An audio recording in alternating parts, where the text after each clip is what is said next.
Folks in the house, coming to you on a Thursday evening. Hope everybody's having a great day and or is having one or had one.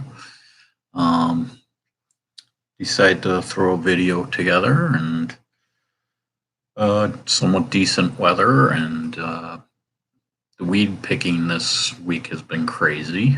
Attacked that pretty good and parents' garden picked beans, peas, lettuce. Going to be picking another batch of lettuce tomorrow, probably. And then I'm going to try to replant. Going to see if I can get a second crop of lettuce. I think I'm going to try that. Is what my goal is.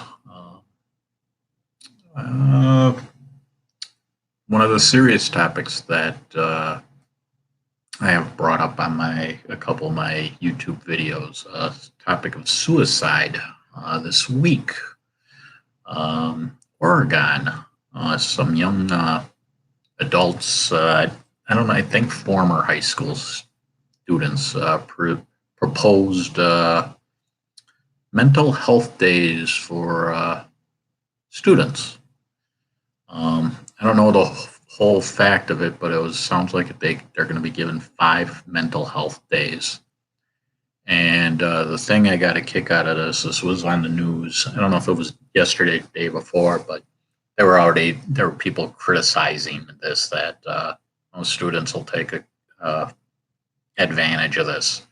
Well, the thing that's about this topic is, I guess Oregon is #1 in the country for suicide rate.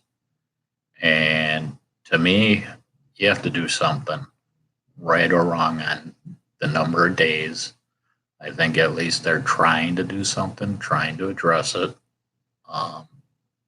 Can have constructive criticism, but to criticize, if you're #1 in the suicide rate, I totally understand why you're doing what you're doing. I almost think it's something that this country should, throughout the United States, think about. Maybe do a thing for all the states, a 2-day mental health day, where that's something that I think would be able to pass. But you know how politicians are and stuff. It's just they got to make a circus out of everything, which they shouldn't. Suicide rate it's going up, and when you see a state like Oregon that's supposedly #1 in the country, I totally can see why they're doing what they're doing. They're trying to address the issue. And so I kind of was like, you know what, I can talk about that a little bit. Is at least they're bringing something to table, try to address an issue that is starting to get worse in this country. And just to have people talk would be nice, but it ends up getting in arguments, people being wrong instead of constructive criticism or compromise. And if there's compromise, it's not even what it used to be. That's why I kind of thought, why not think about the country as a whole, put a 2-day mental health. Yes, kids are going to take advantage of it, but if there's a chance you can lower the suicide rate a little bit, I think everybody would be okay that kids are taking advantage. I mean, I just feel like something has to be done, and I think at least they're attempting to do something. So that's on my serious talk for today. And if you want to make comments, please do. Try to get the word out and go about it that way. But I kind of was surprised to see that they were talking about it, and then they showed the graph that I guess Oregon was #1, and I was like, okay, I can totally see why they're approaching this.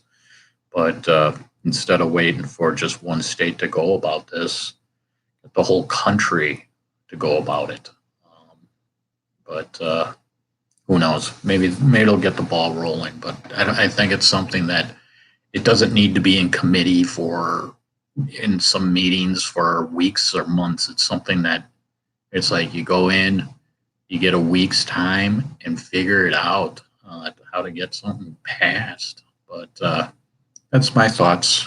And so go on to some movie talk. I'm going to cover some old movies and a couple westerns, a war movie, a bad movie, which is more recent, and then a murder mystery kind of movie. A couple movies I came across that I didn't even. One movie I remember when I was a kid and I enjoyed it, called The Sheepman, 1958. Basically, a Western movie where cowboy decides to raise sheep and in cattle country, and the county that he's doing this in are not pleased with him for doing it. So they kind of get into a little dispute on having sheep in their county. It's a decent movie. It got a rating of 6.9. It was 1958. Glenn Ford is in this movie. He did war movies, westerns, and I think he kind of did gumshoe movies back in the 50s. He died in 2006, and he did a movie. I think one of his last movies was 1991. One thing I remember is when I was younger, he did a horror flick at the end of his career called Happy Birthday to Me. And just seeing, Glenn Ford from his career from back then doing a horror flick kind of was like, okay, it just surprised me a bit. Shirley Maclaine. If you want to see Shirley Maclaine young, she's still alive. And she did something. The Little Mermaid was one of her recent projects. But yeah, if you want to see Shirley Maclaine back in the day, watch this movie. Next movie, I was not aware of this, and I ended up enjoying it. It has a good rating. No Name on the Bullet, 7.3. And it's a gunfighter who's a assassin that goes after his prey by, he's the one that antagonizes them so that they attack him. So he's more or less defending himself. And the movie's good. It basically, he comes into town and they know who he is and they know what he does. And then the town, because they don't know who he's there for, they get all paranoid. It's surprised. I mean, I never saw this movie all my years. I forget to get the year on this. 7.3. I have my apologies on that. It was in the 60s, that's for sure. Audie Murphy was in this movie, and he's the bad guy. And I don't know if anybody knows Audie Murphy. He's a war hero in World War II. And more or less, they made a movie, To Hell and Back, basically the true story of Audie Murphy. And he kind of has a bad guy role in this movie. And it surprised me, but it's a decent movie. Story. I mean, you got a town that's like, oh God, is he after me? And it does its job. Audie Murphy died in 1971, and then Charles Drake was in this movie. He did a lot of TV series in the 60s and 70s. He died in 1994. But yeah, he was one of those guys that if you saw it, I was surprised on the amount of TV series he was in that time frame. And then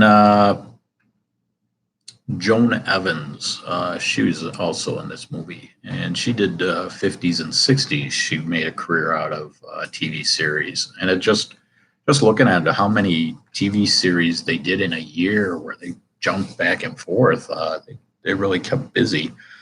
Um, but those two westerns, classic westerns and enjoyable.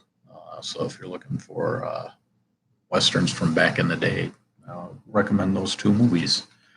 Then I came across a movie again by accident, Probability Zero.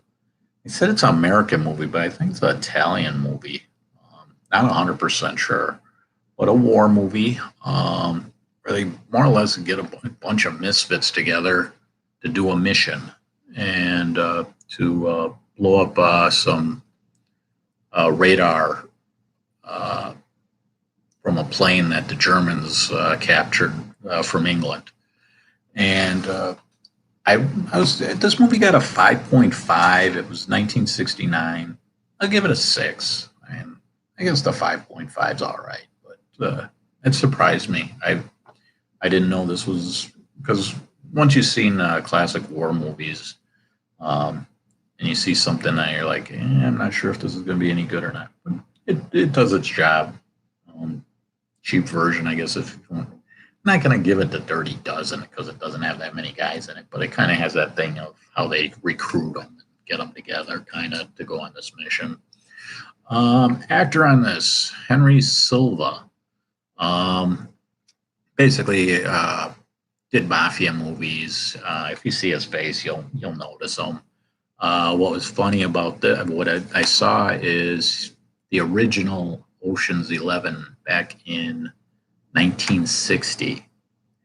He was in Ocean's 11 in 2001 as like a spectator, I guess there's a boxing spectator.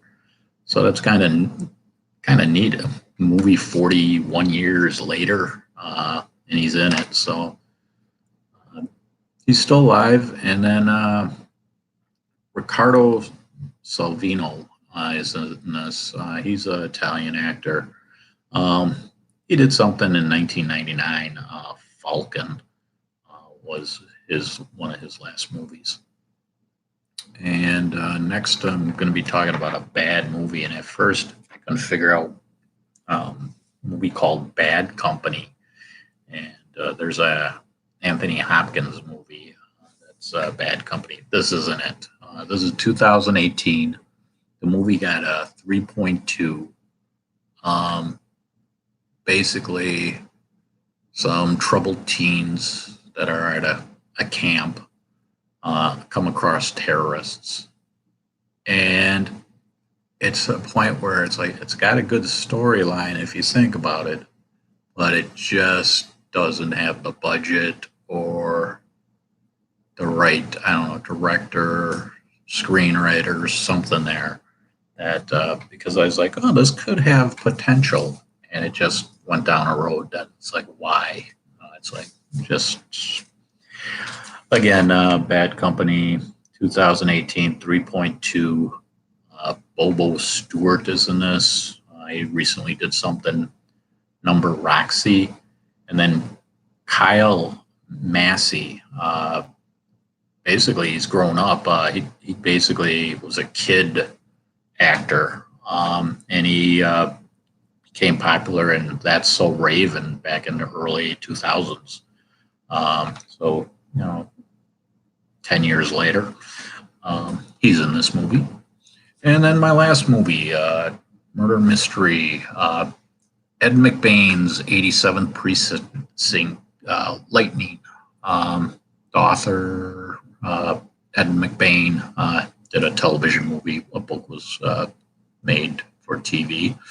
Bunch of women get killed, and the police department's trying to figure out who's doing it. A whodunit movie. Randy Quaid's in this movie, and 2018 he did something called Wait, but the thing is he hadn't been doing anything for about 10 years. So, and then if you want to see a young Ving Rhames, he's in this. And he recently, his last project was a remake or a movie, Cagney and Lacey, the television series from back in the day. I guess they did a TV movie back in 2018. So those are the movies. And please, I hope you guys make comments and Share anything you'd like to. I appreciate everybody that does watch the videos and upcoming weekend. So everybody, it's going to get, I guess, hot this weekend for us. So take it easy out there if you're going to be dealing with hot weather and enjoy.